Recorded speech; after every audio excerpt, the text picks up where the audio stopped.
الحمدللہ رب العالمین والصلاة والسلام علی سید المرسلین اما بعد فاعوذ باللہ من الشیطان الرجیم بسم اللہ الرحمن الرحیم الصلاة والسلام علیک یا رسول اللہ وعلی آلک واصحابک یا حبیب اللہ الصلاة والسلام علیک یا نبی اللہ وعلی آلک واصحابک یا نور اللہ۔ مدنی چینل کے ناظرین، پروگرام دیکھ رہے ہیں قرآن پاک ترجمہ اور تفسیر کے ساتھ۔ نبی مکرم صلی اللہ علیہ وآلہ وسلم کا فرمان عالی شان ہے، جو مجھ پر ایک بار درود پاک پڑھتا ہے اللہ پاک اس پر 10 رحمتیں نازل فرماتا ہے۔ صلو علی الحبیب صلی اللہ علی محمد صلی اللہ علیہ وآلہ وسلم۔ ناظرین کرام، ترتیب کے ساتھ قرآن مجید کی آیتوں کا ترجمہ و تفسیر ہم اس پروگرام کے ذریعے سنتے ہیں، اور پچھلے پروگرام تک ہم نے سورہ آل عمران کی آیت نمبر 84 تک سننے کی سعادت حاصل کی تھی۔ آج سورہ آل عمران آیت نمبر 85 سے ہم اپنے گفتگو کا، اپنے سلسلے کا آغاز کریں گے۔ اللہ پاک سے دعا ہے کہ حق کو حق کہنے، حق سمجھنے اور اس پر عمل کرنے کی توفیق دے، باطل کو باطل کہنے، اسے باطل ماننے اور اس سے بچنے کی ہمیں توفیق عطا فرمائے۔ آیت نمبر 85 میں اللہ تبارک و تعالی ارشاد فرماتا ہے: اعوذ باللہ من الشیطان الرجیم بسم اللہ الرحمن الرحیم ومن یبتغ غیر الاسلام دینا فلن يقبل منه وهو فی الآخرة من الخاسرین۔ ترجمہ: اور جو کوئی اسلام کے علاوہ کوئی اور دین چاہے گا تو وہ اس سے ہرگز قبول نہ کیا جائے گا، اور وہ آخرت میں نقصان اٹھانے والوں میں سے ہوگا۔ حضرین کرام، اس آیت میں اللہ تعالیٰ نے واضح طور پر اور کئی مقامات پر قرآن میں فرما دیا ہے کہ اللہ کے نزدیک جو پسندیدہ دین ہے وہ صرف اسلام ہے، اور اسلام کے علاوہ کوئی دین اللہ کی بارگاہ میں کسی زمانے میں بھی معتبر نہیں ہے، نہ پہلے کسی زمانے میں تھا، نہ اب کسی زمانے میں اس کا اعتبار ہے۔ اسلام کے علاوہ کوئی کسی دین کی اخلاقی باتوں پر جتنا چاہے عمل کر لے، جب تک مکمل طور پر بطور عقیدہ اسلام کو اختیار نہیں کرے گا تو یہ طے ہے کہ اس کا کوئی عمل بارگاہ الہی میں مقبول نہیں ہوگا۔ اور اب اسلام سے مراد وہ دین ہے جسے حضرت محمد مصطفیٰ صلی اللہ علیہ وآلہ وسلم لے کر آئے۔ اگرچہ ہر نبی کا دین اسلام ہی تھا، جیسا کہ حضرت آدم علیہ السلام ہیں یا دیگر جتنے انبیاء آئے سب نے اسلام ہی کی دعوت دی، لیکن اب اسلام اسے کہا جائے گا جو پیارے پیارے آخری نبی محمد عربی صلی اللہ علیہ وآلہ وسلم کا دین ہے، تو اسی کو اسلام کہا جائے گا، اور اللہ کے نزدیک مقبول بھی یہی والا دین ہے۔ اگلی آیت میں اللہ پاک فرماتا ہے: کیف یہدی اللہ قوما کفروا بعد ایمانہم وشہدوا ان الرسول حق وجاءہم البینات واللہ لا یہدی القوم الظالمین۔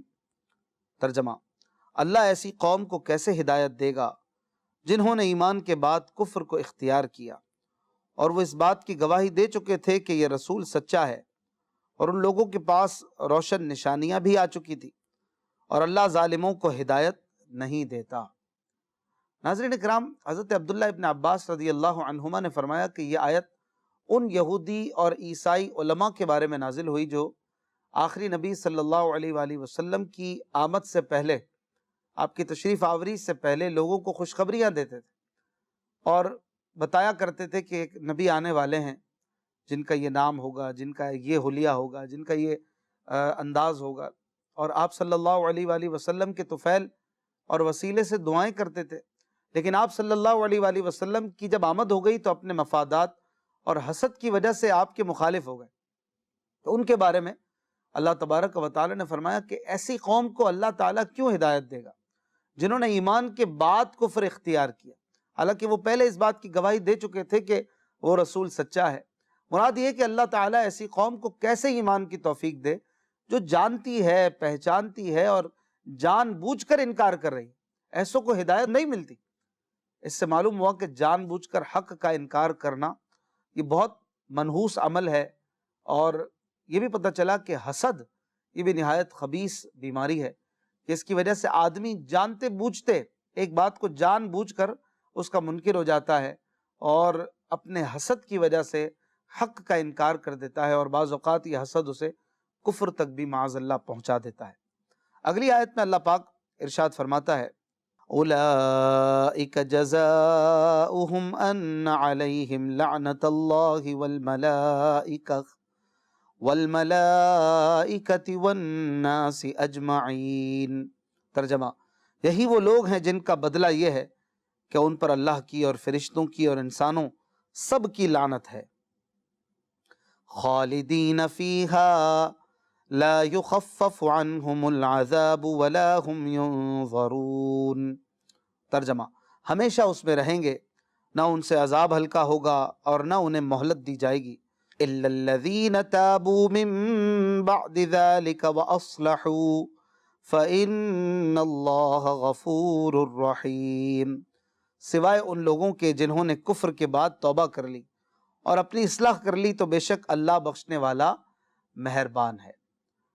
ناظرین کرام، یہاں پر ان لوگوں کے انجام کا بیان ہوا کہ ان کے لیے تو لعنت ہے انسانوں کی، ملائکہ کی اور سب جہان والوں کی، اور وہ دوزخ میں بھی ہمیشہ رہیں گے، لیکن توبہ کا دروازہ بھی چونکہ کھلا ہے اس لیے اس کا بھی بیان فرمایا۔ اور یہ بات حارث بن سوید انصاری کو کفار کے ساتھ جا ملنے کے بعد ندامت ہوئی تھی، اور انہوں نے اپنی قوم کے پاس پیغام بھیجا کہ سید المرسلین صلی اللہ علیہ وآلہ وسلم سے پوچھیں کہ کیا میری توبہ قبول ہو سکتی ہے، تو ان کے حق میں یہ آیت نازل ہوئی۔ تب وہ مدینہ منورہ میں تائب ہو کر پھر حاضر ہوئے اور سرکار دو عالم صلی اللہ علیہ وآلہ وسلم نے ان کی توبہ بھی قبول فرمائی۔ تو یاد رہے کہ توبہ ہر گناہ سے مقبول ہے، حتیٰ کہ ارتداد یعنی اسلام سے پھر جانے سے بھی اگر کوئی دوبارہ توبہ کر کے اسلام میں آتا ہے تو اس کی توبہ بھی مقبول ہے۔ اگلی آیت میں اللہ پاک فرماتا ہے ان الذین کفروا بعد ایمانہم ثم ازدادوا کفرا لن تقبل توبتہم وَأُولَئِكَ هُمُ الضَّالُّونَ۔ ترجمہ، بے شک وہ لوگ جو ایمان لانے کے بعد کافر ہو گئے پھر کفر میں اور بڑھ گئے تو ان کی توبہ ہرگز قبول نہ کی جائے گی، اور یہی لوگ گمراہ ہیں۔ ناظرین کرام، یہ آیت ان یہودیوں کے بارے میں نازل ہوئی جنہوں نے حضرت موسیٰ علیہ السلام پر ایمان لانے کے بعد حضرت عیسیٰ علیہ السلام اور انجیل کے ساتھ کفر کیا، پھر کفر میں اور بڑھے اور سید الانبیاء محمد مصطفیٰ صلی اللہ علیہ وآلہ وسلم اور قرآن کے ساتھ کفر کیا۔ اور ایک قول یہ ہے کہ یہ آیت یہود و نصارہ کے بارے میں نازل ہوئی جو رسول اکرم صلی اللہ علیہ وآلہ وسلم کی بعثت سے پہلے تو اپنی کتابوں میں آپ کی نعت و صفت دیکھ کر آپ پر ایمان رکھتے تھے، اور آپ کے ظہور کے بعد پھر کافر ہو گئے اور پھر کفر میں اور شدید ہو گئے۔ یاد رہے کہ ایمان و کفر میں شدت کی کیفیت کے اعتبار سے کمی زیادتی ہوتی ہے، جیسے قرآن پاک میں بکثرت ایمان میں اضافہ ہونے کی آیات ہیں، اسی طرح کفر میں شدت کی بھی آیات ہیں۔ یہ آیات اس معنی میں ہے کہ کسی کا ایمان زیادہ قوی اور مضبوط ہوتا ہے جبکہ کسی کا ایمان کمزور ہوتا ہے، یوں ہی کسی کا کفر زیادہ شدید ہوتا ہے، کسی کا کم شدت والا ہوتا ہے۔ آیت میں فرمایا کہ جو کفر کرے اور اس میں بڑھتا جائے اس کی توبہ ہرگز قبول نہ ہوگی، یعنی اس کا یہ مطلب ہے کہ ان کی معافی نہیں، کیونکہ یہ تو توبہ کرتے ہی نہیں ہیں، وہ تو اور کفر میں بڑھ گئے۔ تو توبہ تو یہ ہے کہ بندہ کفر سے توبہ کرے، رجوع کرے، تو ان کی توبہ کیسے قبول ہو سکتی ہے جو کفر میں اور بڑھ جائے، کیونکہ ان کی توبہ دل سے نہیں ہے بلکہ منافقانہ توبہ ہے اور دل میں کفر بھرا ہوتا ہے، زبان سے بعض اوقات توبہ کر رہے ہوتے ہیں، تو ایسی توبہ مقبول نہیں۔ جو توبہ دل سے کی جائے، واقعی دل سے کی جائے، وہ توبہ ضرور مقبول ہی مقبول ہے۔ اگلی آیت میں اللہ پاک ارشاد فرماتا ہے ان الذین کفروا وماتوا وهم کفار فلن يقبل من احدهم ملء الارض ذهبا ولو افتدى به اولئک لهم عذاب علیم وما لهم من ناصرین۔ ترجمہ، بے شک وہ لوگ جو کافر ہوئے اور کافر ہی مر گئے، ان میں سے کوئی اگرچہ اپنی جان چھڑانے کے بدلے میں پوری زمین کے برابر سونا بھی دے تو ہرگز اس سے قبول نہ کیا جائے گا، ان کے لیے دردناک عذاب ہے اور ان کا کوئی مددگار نہیں ہوگا۔ ناظرین کرام، آخرت کی نجات ایمان پر خاتمے ہی پر ہے۔ کفر پر مرنے والا زمین بھر سونا بھی اپنے فدیے میں دے دے تب بھی اس کی نجات نہیں ہو سکے گی۔ اور یہ بھی پتہ چلا کہ نجات کا دار و مدار ایمان پر خاتمہ ہونے پر ہے۔ اگر کوئی شخص تمام عمر مومن رہا اور مرتے وقت کافر ہو گیا تو اس آیت میں شامل ہے، اور اگر کوئی شخص ساری عمر کافر رہا لیکن مرتے وقت مومن ہو کر مرا تو وہ اس آیت سے خارج ہے۔ اسی لیے صالحین سب سے زیادہ فکر ایمان پر خاتمے ہی کی کرتے تھے اور اللہ پاک کی خفیہ تدبیر سے ڈرتے تھے۔ چنانچہ حضرت یوسف بن اسباط رحمۃ اللہ علیہ فرماتے ہیں کہ ایک مرتبہ حضرت سیدنا سفیان ثوری رحمۃ اللہ علیہ کے پاس میں حاضر ہوا۔ آپ رحمۃ اللہ علیہ ساری رات روتے رہے۔ میں نے پوچھا کہ کیا آپ گناہوں کے خوف کی وجہ سے رو رہے ہیں؟ تو آپ نے ایک تنکا اٹھایا اور فرمایا کہ گناہ تو اللہ تعالیٰ کی بارگاہ میں اس تنکے سے بھی کم حیثیت رکھتے ہیں، مجھے تو اس بات کا خوف ہے کہ کہیں ایمان کی دولت نہ چھن جائے۔ یعنی اگر ایمان نہیں رہا تو پھر اللہ ہی کا فیصلہ ہے کہ وہ بے ایمانوں کو نہیں بخشے گا، نہیں نجات دے گا۔ تو ایمان کی جو فکر ہے یہ سب سے بڑی فکر ہے۔ اور یاد رہے کہ گناہوں کی کثرت اور گناہوں کی زیادتی یہ بھی ایمان کو کمزور کرتی ہے، اور جب ایک چیز کمزور ہو جائے تو کمزور چیز کا چلا جانا یہ زیادہ آسان اور زیادہ ممکن ہوتا ہے، شیطان کا اسے چھیننا زیادہ آسان ہو جاتا ہے۔ تو نیکیوں کے ذریعے بندہ ایمان کو مضبوط کرے تاکہ موت کے وقت وہ ایمان محفوظ رہے۔ اعلیٰ حضرت امام احمد رضا خان رحمۃ اللہ علیہ اسی فکر اور اسی سوچ اور اسی خیال میں کہتے ہیں کہ فکر معاش بد بلا، ہول معاد جاں گزا، لاکھوں بلا میں پھنسنے کو روح بدن میں آئی کیوں۔ فکر معاش بھی ہے ہم پر، ہم یقیناً روزگار کی فکر اور پریشانیوں میں بھی رہتے ہیں، اور ہول معاد بھی ہے۔ ہول معاد یعنی جہاں لوٹ کر جانا ہے اس کی پریشانیاں، اس کی ٹینشنیں الگ ہیں۔ تو یہ دونوں پریشانیاں انسان کے ساتھ لگی ہوتی ہیں، ایک مومن کے ساتھ ہوتی ہیں۔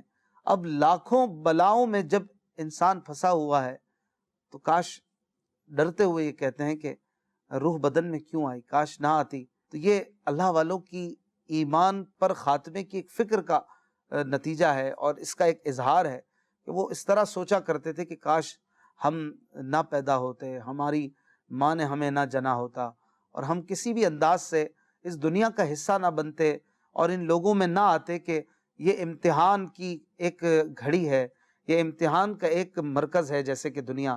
اور واضح طور پر اللہ تعالیٰ نے قرآن میں بھی فرمایا ہے کہ الذی خلق الموت والحیات لیبلوکم ایکم احسن عملا۔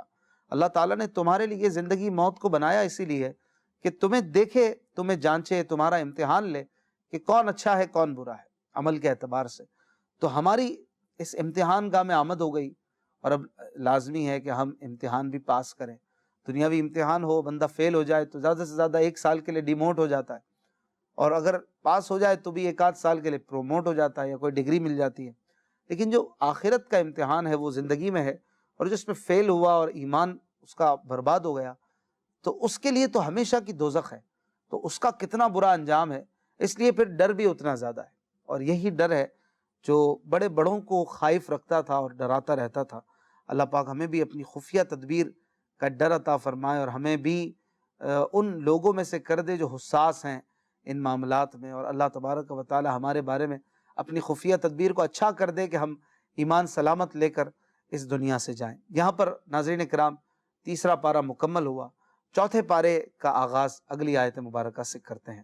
لن تنالوا البر حتى تنفقوا مما تحبون وما تنفقوا من شيء فإن الله به عليم۔ ترجمہ: تم ہرگز بھلائی کو نہیں پا سکو گے جب تک راہ خدا میں اپنی پیاری چیز خرچ نہ کرو، اور تم جو کچھ خرچ کرتے ہو اللہ اسے جانتا ہے۔ ناظرین کرام، یہاں سے 4 پارہ بھی شروع ہوا، اور ایک بہت ہی خوبصورت مضمون یہاں پر بیان کیا جا رہا ہے، اور بھلائی کا ذکر ہے۔ بھلائی سے مراد تقوی اور فرما برداری ہے، اور خرچ کرنے کے بارے میں اللہ تبارک و تعالیٰ نے بڑی خوبصورت بات یہاں پر بیان فرمائی۔ اور یہ ایسی آیت ہے کہ اس آیت کو پڑھ کر ہمارے اسلاف اور بزرگان دین نے بعض اوقات اپنی بڑی بڑی اعلیٰ قسم کی چیزیں اللہ کی راہ میں قربان کر دی۔ یہ ایک آیت اس کا سبب بنتی گئی۔ حضرت عبداللہ ابن عمر رضی اللہ عنہما نے فرمایا کہ یہاں خرچ کرنے میں واجب اور نفلی تمام صدقات داخل ہیں۔ اور امام حسن بصری رحمۃ اللہ علیہ نے فرمایا کہ جو مال مسلمانوں کو پیارا ہو، محبوب ہو، اسے اللہ کی رضا کے لیے خرچ کرنے والا اس آیت کی فضیلت میں داخل ہے، چاہے وہ ایک کھجور ہی کیوں نہ ہو۔ اور اس آیت میں بڑی پیاری بات فرمائی کہ تم بھلائی کو ہرگز نہیں پا سکو گے جب تک اپنی پیاری چیز اللہ کی راہ میں خرچ نہ کرو۔ اب پیاری چیز کوئی بھی ہو سکتی ہے، ایک بندے کو مال سے محبت ہے، نوٹوں سے محبت ہے، اس کو پیسے سے بڑی محبت ہے، ایک خاتون ہے اس کو جیولری سے بڑی محبت ہے، کوئی بندہ ہے اسے زمینوں سے بڑی محبت ہے، پلاٹ جمع کرتا رہتا ہے، کوئی بندہ ہے جسے گاڑیاں بڑی اچھی لگتی ہیں، کوئی بندہ ہے جس کو اپنے کپڑے بہت اچھے لگتے ہیں، کپڑے اعلیٰ سے اعلیٰ سلواتا رہتا ہے۔ تو اب وہ راہ خدا میں پیاری چیز جب خرچ کرے گا نا، تو اب بھلائی جو ہے اس تک پہنچنے کا ذریعہ اسے بتایا گیا کہ بھلائی تک پہنچنا ہے تو پیاری چیز اللہ کی راہ میں خرچ کرو۔ اور اس آیت مبارک کے سلسلے میں ہمارے بزرگان دین کے ایسے ایسے واقعات ملتے ہیں کہ بندہ حیران ہو جاتا ہے، جیسا کہ صحیح بخاری اور مسلم کی حدیث میں ہے کہ حضرت ابو طلحہ انصاری رضی اللہ عنہ، یہ مدینے میں ایک بڑے مالدار تھے، انہیں اپنے اموال میں بیروحا نامی ایک باغ بہت پسند تھا۔ جب یہ آیت نازل ہوئی تو انہوں نے بارگاہ رسالت میں کھڑے ہو کر عرض کی کہ مجھے اپنے اموال میں بیروحا نامی باغ سب سے پیارا ہے، اور میں یا رسول اللہ اسی کو اللہ کی راہ میں صدقہ کرتا ہوں۔ حضور علیہ الصلوۃ والسلام نے اس پر بڑی خوشی کا اظہار کیا، اور حضرت ابو طلحہ رضی اللہ عنہ نے سرکار کائنات صلی اللہ علیہ وسلم کے اشارے پر اور آپ کے حکم پر وہ باغ اپنے رشتہ داروں میں تقسیم فرما دیا۔ تو اپنا پیارا جو باغ تھا وہ پیش کیا، حالانکہ اس کے بدلے کچھ اور بھی دے سکتے تھے۔ اسی طرح حضرت عمر فاروق اعظم رضی اللہ عنہ نے حضرت ابو موسیٰ اشعری کو یہ لکھا کہ میرے لیے ایک کنیز خرید کر بھیج دو۔ جب وہ آئی تو آپ کو وہ بہت اچھی لگی، پسند آئی، تو آپ نے یہ آیت پڑھ کر لن تنالوا البر حتی تنفقوا مما تحبون، اسے اللہ کی راہ میں آزاد کر دیا، یعنی کہ اپنی جو پیاری چیز لگے اس کو آزاد کر کے اللہ کی طرف سے ملنے والی بھلائی کو آپ نے ترجیح دے دی۔ تو یہ ان لوگوں کی نفس کو سمجھانے کا اور نفس کو مارنے کا بھی ایک انداز ہوا کرتا تھا، اور اللہ سے محبت بھی ہوتی تھی۔ حضرت عبداللہ ابن عمر رضی اللہ عنہما فرماتے ہیں کہ میں نے اس آیت لن تنالوا البر حتی تنفقوا مما تحبون کی تلاوت کی تو میں نے اللہ کی عطا کی ہوئی نعمتوں میں غور کیا کہ کون سی نعمت مجھے سب سے زیادہ پیاری ہے۔ جب میں نے غور کیا تو میں نے اپنی ایک کنیز کو اپنے نزدیک سب سے زیادہ پیارا پایا۔ اس پر میں نے کہا کہ یہ اللہ کی رضا کے لیے آزاد ہے، اور اگر یہ بات نہ ہوتی کہ جس چیز کو میں نے اللہ تعالیٰ کے لیے کر دیا اس کی طرف نہ لوٹوں گا تو میں اس سے نکاح کر لیتا۔ تو یہ آپ نے اس کو خود سے الگ کر کے اللہ کی راہ میں اس کو آزاد کر دیا۔ اسی طرح حضرت عمر بن دینار فرماتے ہیں کہ جب یہ آیت نازل ہوئی تو حضرت زید بن حارثہ رضی اللہ عنہ اپنے پسندیدہ گھوڑے کو لے کر بارگاہ رسالت میں حاضر ہوئے اور عرض کیا رسول اللہ صلی اللہ علیہ وآلہ وسلم آپ اس گھوڑے کو صدقہ فرما دیں۔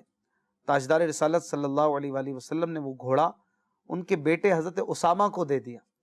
حضرت زید نے عرض کی کہ میں نے اس گھوڑے کو صرف اللہ کی راہ میں صدقہ کرنے کا ارادہ کیا ہے، تو آپ نے تو میرے بیٹے کو دے دیا۔ نبی کریم صلی اللہ علیہ وآلہ وسلم نے فرمایا بے شک تیرا صدقہ قبول کر لیا گیا ہے۔ اب وہ مالک کے کونین ہے پیارے نبی صلی اللہ علیہ وسلم، تو صدقہ بھی قبول کر لیا اور باپ کا صدقہ بیٹے کو دے دیا۔ تو وہ آپ کی شان ہے کہ آپ صلی اللہ علیہ وآلہ وسلم ایسا کر سکتے تھے، صدقہ بھی قبول اور چیز بھی گھر میں رہی، لیکن وہ بات ہے نا نیت کی ہوتی ہے کہ آپ کی نیت سچی تھی اور اللہ کی بارگاہ میں وہ قبول ہو گئی۔ حضرت عمر بن عبدالعزیز رضی اللہ عنہ شکر کی بوریاں خرید کر صدقہ کیا کرتے تھے۔ ان سے پوچھا گیا کہ اس کی قیمت کیوں نہیں دے دیتے؟ آپ نے فرمایا کہ شکر مجھے محبوب ہے، تو میں چاہتا ہوں کہ اللہ کی راہ میں اپنی پیاری چیز کو خرچ کروں۔ تو یہ بات ہے اللہ والوں کی، اور ہمیں بھی چاہیے کہ ہم اللہ کی راہ میں اپنی محبوب اور پسندیدہ چیزیں خیرات کیا کریں، راہ خدا میں دیا کریں۔ ہمارا یہ حال ہے کہ ہم وہ چیز اللہ کی راہ میں دیتے ہیں کہ جو بالکل آخری سٹیج پر ہو، پھٹ گئی ہو، گل گئی ہو، سڑ رہی ہو، کھانا بچ گیا ہو، باسی ہو گیا ہو، ایک دن گزر گیا ہو، تب ہم چاہتے ہیں کہ چلو اب اس کو نکال دو، کسی غریب کو دے دو۔ اب غور کرنا چاہیے، امیر اہل سنت مولانا الیاس قادری صاحب دامت برکاتہ العالیہ بڑی خوبصورت بات پہ فرماتے ہیں کہ جب ایسی چیز بندہ دے رہا ہوتا ہے غور کر لے اپنے دل پر، وہ اللہ کی راہ میں دے رہا ہے یا اپنی جان چھڑا رہا ہے؟ بعض اوقات جان چھڑانا مقصود ہوتا ہے کہ یار یہ پڑی پڑی یہاں میں کیا کروں گا، اور یہ اس کا کیا مصرف، چلو یار کسی کو دے کے جان چھڑاؤ۔ تو بندہ اپنے دل پہ غور کر لے، یہ چیزیں بھی دینا تو جائز ہے، اللہ کی رضا کی نیت ہوگی تو ثواب بھی ملے گا، لیکن بہتر چیز دی جائے، اچھی چیز دی جائے، جیسے اپنے لیے پسند کرتا ہے وہ چیز دی جائے تو زیادہ پھر انشاءاللہ بھلائی بھی پائے گا، اجر بھی پائے گا، اور خیر تک بھی پہنچ جائے گا انشاءاللہ۔ اللہ پاک ہمیں عافیت دے اور اپنی راہ میں اچھی چیزیں خیرات کرنے کی توفیق عطا فرمائے۔ اگلی آیت مبارکہ میں اللہ تبارک و تعالی ارشاد فرماتا ہے، کل الطعام کان حلا لبنی اسرائیل الا ما حرم اسرائیل على نفسه من قبل ان تنزل التوراة قل فأتوا بالتوراة فاتلوها ان کنتم صادقین۔ ترجمہ، تمام کھانے بنی اسرائیل کے لیے حلال تھے سوائے ان کھانوں کے جو یعقوب نے تورات نازل کیے جانے سے پہلے اپنے اوپر حرام کر لیے تھے۔ تم فرماؤ تورات لاؤ اور اسے پڑھو اگر تم سچے ہو۔ ناظرین کرام، مدینہ منورہ کے یہودیوں نے سید المرسلین صلی اللہ علیہ وآلہ وسلم پر یہ اعتراض کیا کہ آپ صلی اللہ علیہ وآلہ وسلم اپنے آپ کو ملت ابراہیمی پر خیال کرتے ہیں، حالانکہ حضرت ابراہیم علیہ السلام اونٹ کا گوشت اور دودھ تو نہیں کھاتے تھے، جبکہ آپ کھاتے ہیں، دودھ پیتے ہیں، تو آپ ملت ابراہیمی پر کیسے ہوئے؟ حضور پرنور صلی اللہ علیہ وآلہ وسلم نے فرمایا کہ یہ چیزیں بھی حضرت ابراہیم علیہ السلام پر حلال تھیں۔ یہودی کہنے لگے کہ یہ حضرت نوح علیہ السلام پر بھی حرام تھی، حضرت ابراہیم علیہ السلام پر بھی حرام تھی، اور ہم تک حرام ہی چلی آئیں۔ اس پر اللہ تعالیٰ نے یہ آیت نازل فرمائی اور بتایا کہ یہودیوں کا یہ کہنا غلط ہے، بلکہ یہ چیزیں حضرت ابراہیم، حضرت اسماعیل، حضرت اسحاق، حضرت یعقوب علیہ السلام پر حلال ہی تھیں۔ حضرت یعقوب علیہ السلام نے کسی وجہ سے ان کو اپنے اوپر حرام کر لیا تھا، اور پھر یہ حرمت ان کی اولاد میں باقی رہی، وہ بھی اس کو نہیں کھاتے پیتے تھے۔ یہودیوں نے اس کا انکار کیا کہ نہیں، ایسی کوئی بات نہیں۔ حضور اقدس صلی اللہ علیہ وسلم نے فرمایا کہ اچھا، کیا تورات میں یہ مضمون موجود ہے؟ اگر تمہیں اس سے انکار ہے تو توریت لاؤ اور اس میں سے نکال کر مجھے پڑھ کر دکھاؤ کہ کہاں ہے، کون سی آیت میں منع کیا اللہ نے کہ اونٹ کا گوشت نہیں کھاؤ، دودھ نہیں پیو۔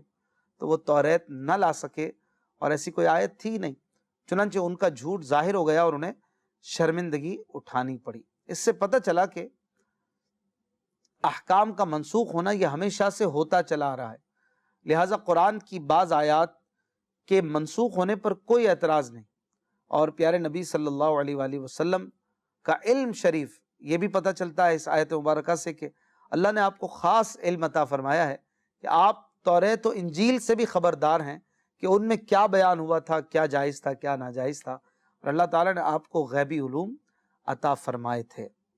اللہ پاک سے دعا ہے وہ قرآن پاک سمجھنے، اس پر عمل کرنے کی توفیق عطا فرمائے۔ زندگی رہی تو انشاءاللہ اگلے پروگرام میں پھر ملاقات کریں گے۔ اپنا بہت ہی خیال رکھیے گا۔ صلو علی الحبیب صلی اللہ علی محمد صلی اللہ علیہ وآلہ وسلم۔